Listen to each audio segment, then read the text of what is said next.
Oi gente, bem-vindos ao Segunda Estrela Direita. Eu quero falar com vocês hoje sobre esse livro bem aqui, ó, Fahrenheit 451.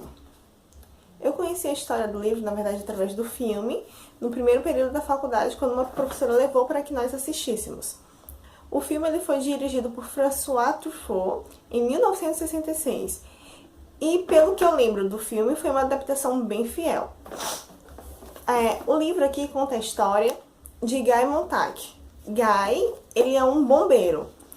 Só que no mundo distópico no qual o Guy vive, os bombeiros eles não apagam fogo. Eles começam fogo. Eu vou botar fogo no meu quarto agora, gente. Ainda mais com meus livros aqui atrás.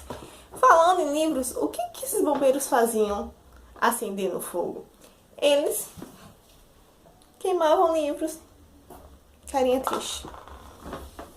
No mundo onde o Guy vive, as pessoas elas pararam de ler, por livre e espontânea vontade. Mas chegou a tal ponto que ler se tornou proibido. Você só lê o essencial. As instruções do manual de televisão e olhe lá. E as casas elas começaram a ser produzidas construídas de maneira que elas se tornassem a prova de fogo. Todas as disciplinas com relação a áreas de humanas foram excluídas, que parece sonho de muita gente pela internet, mas tudo bem. E as pessoas elas não pensam mais. Elas agem mecanicamente, elas vivem mecanicamente, vivem na ignorância, elas são obcecadas por famílias virtuais que existem programas de TV com os quais você pode interagir. E esse é o mundo no qual o Guy vive. E as poucas pessoas que ousam se rebelar, se ousam guardar alguns livros dentro das suas casas, quando são denunciadas e é descoberto que essas pessoas elas realmente têm livros guardados em casas, os bombeiros são chamados, então eles queimam as casas, queimam todos os livros e levam as pessoas presas.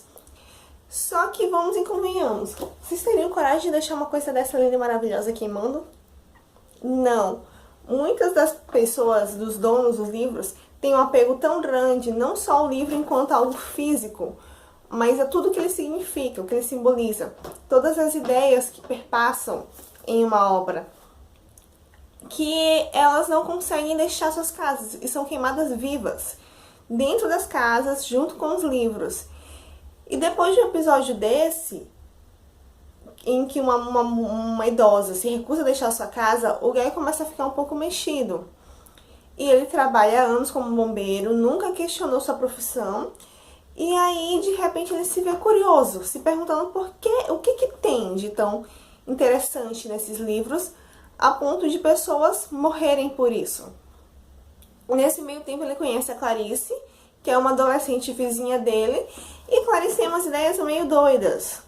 Ela gosta de pensar, de conversar por conversar, de andar enquanto tá chovendo e tomar banho na chuva. Então, a Clarice, ela destoa dessa sociedade de pessoas mecânicas, pessoas que vivem uma rotina e não param para pensar, não param para conversar coisas mais profundas, que não sejam o essencial, o básico do básico do básico daquela necessidade imediata. E a Clarice, aos poucos, começa a mexer com o Guy, porque ela vai começar a fazer perguntas. É verdade que existia uma época em que os bombeiros não começavam fogo, ao invés disso eles apagavam fogo? E o Guy, não, isso é mentira. E as perguntas da Clarice começam a fazer o Guy refletir, começar a pensar. E de repente a mão dele começa a coçar. Começa a vir uma coceirinha na mão. E em um dos trabalhos deles, quando eles são chamados para queimar uma casa, a mão dele ganha vida própria e ele, acaba roubando um livro. Ele acaba se sentindo muito culpado por isso. E como ele acaba roubando o livro, aí ele acaba roubando um segundo, um terceiro. Quando vê, ele tem uma mini biblioteca escondida pela casa. E ele resolve começar a ler. E aí as coisas começam a mudar. Porque quando ele começa a ler, ele começa a ter ideias próprias. Ele começa a pensar por si só. Ele começa a ver o mundo além daquela coisa mecânica na qual ele está inserido. E a esposa dele descobre, eu não vou contar como, mas eu sei que a esposa dele fica sabendo e ele pede para a esposa dele um tempo para que ele decida o que fazer. Ele tenta convencer a esposa dele a entrar nesse mundo de leitura, só que ele não consegue. E aí toda a história começa a se desenrolar mais depois disso. O capitão, o chefe dele, descobre, dá um ultimato para ele, e ele pega e devolve um livro qualquer pro capitão, porque o último livro que ele havia roubado e o capitão descobriu era uma Bíblia. É um dos poucos exemplares que ainda restam, então ele não consegue se desfazer daquele livro. Mas acontece que vai coisa, ele é denunciado. Então é descoberto que existem livros na casa dele e os bombeiros começam a ir atrás dele. E aí ele tem que fugir, ele tem que descobrir o que fazer da vida, se ele vai se entregar, se ele vai deixar esse mundo da literatura, dos livros de mão, ou se ele vai continuar tentando proteger aquilo que ele passou a vida inteira destruindo. O filme é bem fiel, como eu falei, pelo que eu lembro. Eu assisti 6 anos atrás. Mas tem algumas coisas diferentes. A Clarice, a história da Clarice, ela é diferente. O final, que eu quero falar pra vocês. Pulem uns 30 segundinhos se não quiserem um spoiler não muito minúsculo. Existem os homens livros. No caso, no livro aqui, ele não encontra realmente essa ilha, esse lugar onde os homens livros vivem, mas ele conhece outras pessoas que decoram trechos de livros, então elas se tornam os livros. No filme isso é mais claro. Tem uma espécie de sociedade marginal, à margem, né? E essas pessoas, elas cada uma se responsabiliza por meio que decorar um livro inteiro, então elas se tornam esse livro. E o conhecimento não é perdido.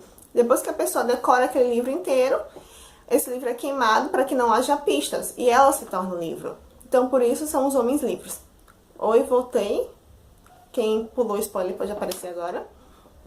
Então, a Clarice, como eu falei, ela tem mais significado no filme um pouco do que no livro. Mas os dois valem muito a pena serem vistos, lidos, assistidos.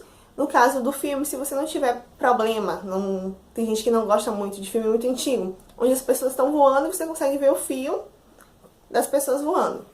Meu chapéu de bombeiro tá caindo. Enfim, eu espero muito que vocês gostem.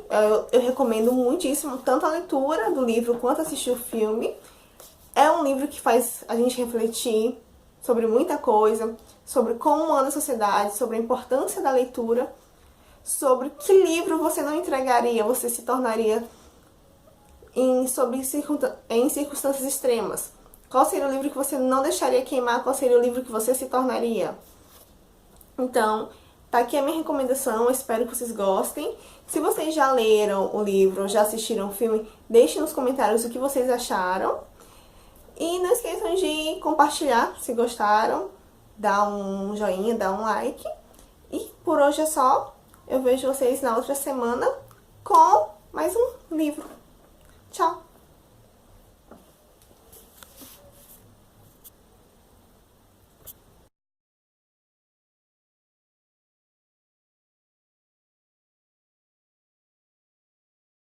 Acabei de dar tchau, mas esqueci de fazer um adendo importantíssimo. O porquê do título. O que é Fahrenheit 451? Fahrenheit 451 é a temperatura que justamente que o papel queima. O que eu acho muito bem bolado esse título. De acordo com o Google, em Celsius, que é a temperatura que usamos aqui no Brasil, o grau de temperatura, seriam 233 graus Celsius.